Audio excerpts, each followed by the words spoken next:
You know, this time of year, as I've said before, I like to watch Star Trek. I have the Stardate edition, so I've been going through them just to watch them, make sure everything's kosher, because I only have Wrath of Khan and First Contact in Blu-rays. Now I have all of them in Blu-ray. So I'm going through them all. I just finished watching Star Trek 5. Who greenlit that?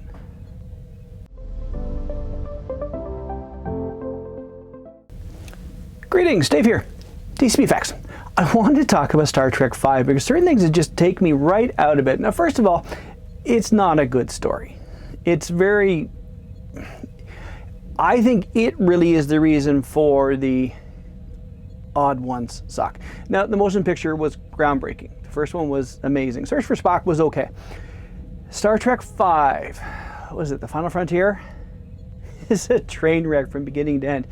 But there's one part of the movie that really just drives me kind of, what was the thought here? So we're introduced to Sybok, Spock's half-brother, we've never heard of before or ever again. Much like how in Discovery that Michael Burnham is now Spock's half-sister, or foster sister, or sister, that we never, ever talk about until Discovery. Discovery is a dumpster fire. I've watched season 1 and part of season 2. I'm maybe 3 episodes into season 2. I haven't even finished it. I don't care.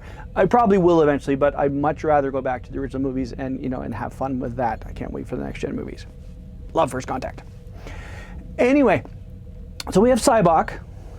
He's going through this whole plan to find Shakari, which I just found out from reading some stuff was based on Sean Connery. Shatner asked Connery, I think, to be God, and he was busy with Indiana Jones, so he said no. So he turned the Vulcan, I guess Eden, into Shakari, Sean Connery. I guess that's what I read on Wikipedia. Well, take that for what it's worth. Maybe you have better explanation than I do. Anyway, he spends his life trying to find Shakari. And finally, in this movie, he gets his group of people together. He gets his outcasts, and they grab a starship, and they go, and they do all these things. Okay. He spends all his time, all his life, trying to find it. And as I say, he looks like this. But then we grab a starship, and don't even get me started on Nichelle Nichols as Uhura dancing naked with palm fronds in the middle of the desert. Anyway, we get to Shakari. All right, let's go. Let's get there. Now you see Kirk put on his dress uniform. Well, not dress uniform, his regular uniform. He gets, loses the suede thing. The thing that Scotty had in Star Trek 4. He loses the suede thing, gets in a regular uniform. And Sybok ends up looking like this. So let me get this straight. You have searched your entire life for Shakari, or Voltivore, or Eden, or whatever you want to call it. You find it. The best thing to do is, let's find the ship's barber, get a haircut, see if you can darken my hair a little bit too, darken my beard up a little bit, and then I'll change in ceremonial robes. Obviously, there's no continuity editor on this movie because it's like, yeah, it looks like this part obviously was filmed first. Or not filmed first, but they brought in the actor Lawrence Luckinbill back for reshoots afterwards. I have read that there were a number of reshoots on Star Trek 5 because the audience was like, this is a piece of garbage.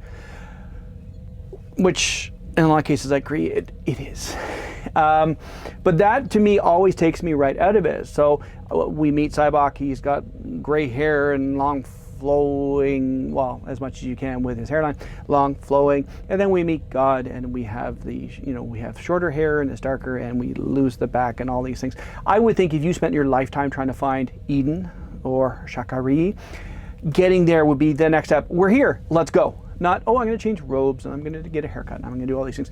So to me, that always takes me right out of the movie, and I kind of like, eh. So the thing is, I've watched it. 1, 2, 3, 4. Okay, I've done 5. I'm good. Let's get on to 6, the Undiscovered Country, and even little things too. Like, okay, David Warner was great in 5. You know, as Sinjin someone for the Terran ambassador. Let's get him in 6 and then make him a Klingon. What? Okay. Anyway. So that is just my little take on things right now. It's like I watch it and I go, I don't think so. Let's move on, and then on to the next. So that's my talk for today. Hope everyone's having a great day. We'll talk to you all later.